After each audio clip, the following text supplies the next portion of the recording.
let's talk about another undefeated team.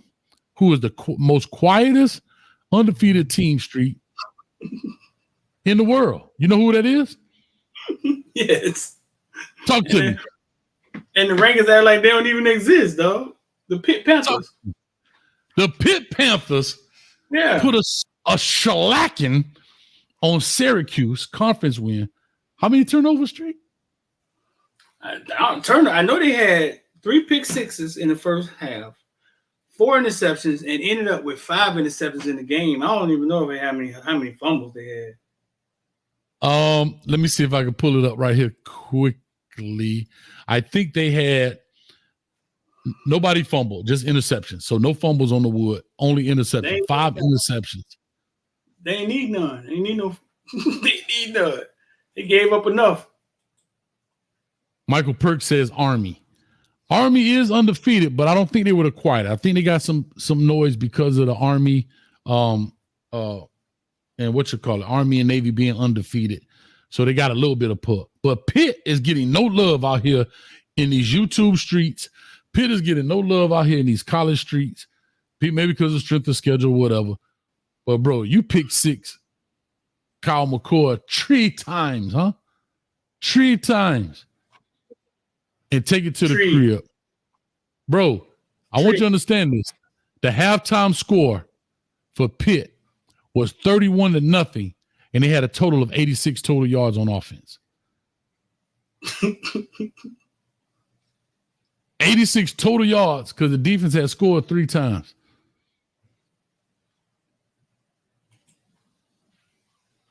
Crazy. What you got to say?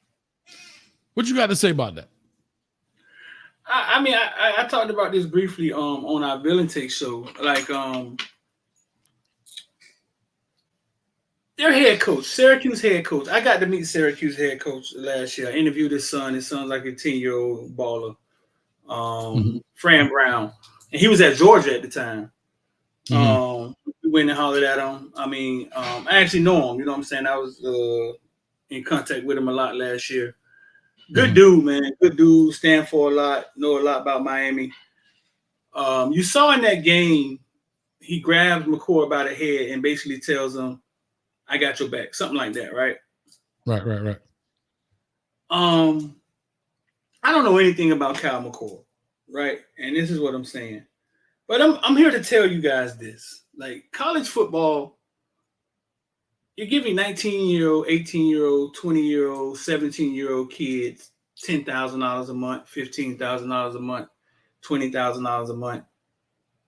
Could you imagine the silly shit that they're doing in their off time? Could you imagine? Could you imagine the Instagram model that lives 2 hours away and she's telling him, just fly here Sunday morning, then just fly back Sunday night? Baby, how about I fly you in for the rest of the season? All right. No. Travel agent? Give me a season ticket. Right. You put some kids in the middle of nowhere, you give them some money, and watch them become creative. Some money? Give them a lot of money, and watch them go, loose my money, honey. Now, I tip my hats to these colleges for hiding all of this crazy, because I know that, they probably got, what's the girl name, the black girl who used to be protecting the president on that show? Olivia Pope. Bro, they probably got 10 Olivia Popes running around just keeping this stuff down. And I don't know Cal McCord, but what I'm saying is we are seeing enough weird stuff, right? In college football to where it's like, it has to be some focus issue going on. Like, where's the focus? Like, where these kids now money adds opportunity and freedom to your life. And you give it to a 19-year-old kid and watch how free he become. Now the question is in the comment section, after the 3rd pick 6, do you pull Cal McCord out the game? He's having a hell of a season. He's having a decent season. He's been everything. Fran Brown came out and basically thanked Ohio State for letting Kyle McCord go. Beginning of the season. He's been balling. Do you pull him from that game to protect him? Because the interceptions just kept coming. They just kept flowing. And you know what's funny about it? I'm not going to answer. I'm going to let them get a chance to answer. But here's what's funny about interception. Mm-hmm. Your quarterback goes out there and jacks it up. And you got 2 plays to talk to him. The field goal that they're going to kick, the extra point, and the kickoff for you to get the ball back to try to correct it. That's all you're getting. Think about what I just said. You muted out, Street. I guess you'd be. Bro. Right. So think about this. Kyle McCord throws the first pick 6. God dang on it. You got 2 plays to get his head back right. Come here. Uh-oh. Kid don't walk in the room. She want what you want, baby? What you want? Okay, what else? That's it? You got it? Ask for $100, Kia. Ask for $100.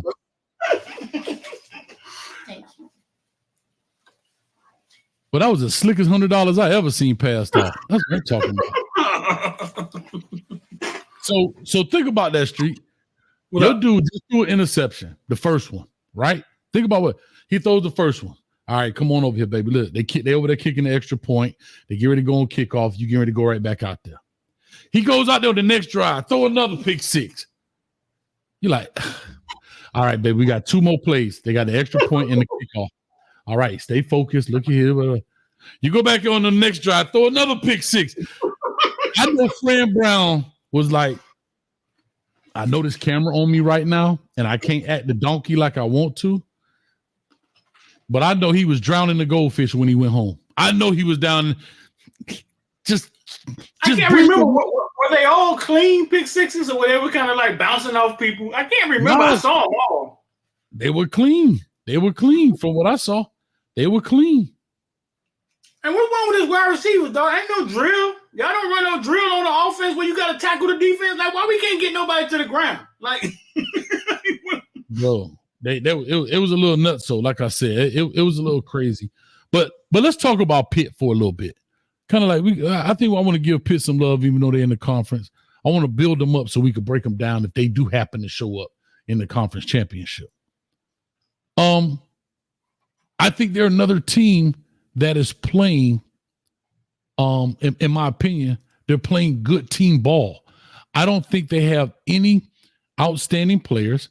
Their quarterback is 100 yards less than the dude from Indiana. He only got 1,800 yard Holston, right? Mm-hmm. Their running back, 541 yards. Nothing crazy. Nothing crazy. Shout out to D. McMillan on the tackles. He was the big-time safety out of Pennsylvania that went to Florida. I broke down his film as W.R.E, and he went and he transferred out of Florida and went back to Pittsburgh to stay home. But there's nothing that they're doing. Their total, I want you to hear this. This is their season rushing, 1,121 yards. There are 4 running backs. That's their total rushes. There are 4 running backs right now that are beating them as a team. Mm-hmm. Totally. With more yardage than they have right now. Right. So, again, this is another team effort of winning. Another team effort. You know, I'll tell you this. They have Desmond Reed mm-hmm. from Miramar. And I've talked about Desmond Reed up here before. Look at his receiving, Hayes. Like, look at his rushing and look at his receiving. He is their weapon. Right. But Desmond Reed, wait, I'll tell you this. Now, check this out. 5'8", 175 pounds. Out of Miramar, Florida. Played for PPO. Nobody recruited him out of high school because he was small. He was breaking ankles in high school. Went to West Florida, broke all the records, and Pittsburgh took a chance on him. Went into spring football and started lightning. Now he is their weapon, dog. And when you watch him play, he's small, but they throw it to him, they hand it off to him, and 5'8", 175 pounds, Hayes. And the funny thing, he looks small too. Like When the when the quarterback hand the ball off, he be low with it. Like but he got great balance. He's got great burst, great change of direction. The other day, I'm gonna make a video of him. I talked to him the other day, bro. Great kid, but chip on. You talking about chip on shoulder? He got one of them packy chips on his shoulder, one of them hot chips on it. You talking about a chip on his shoulder?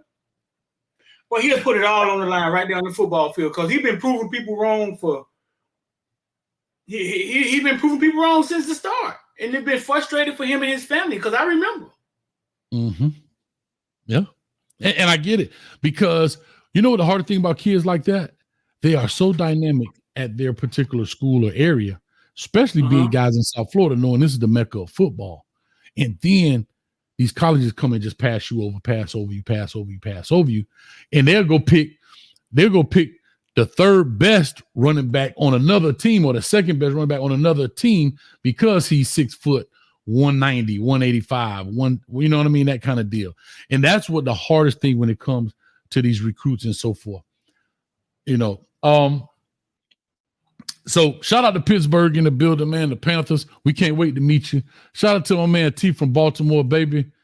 If we see you December 7th in the ACC Championship in Charlotte, just know first drink on me. The other 10 on you because you're going to lose that bet, baby. That's all I want to say.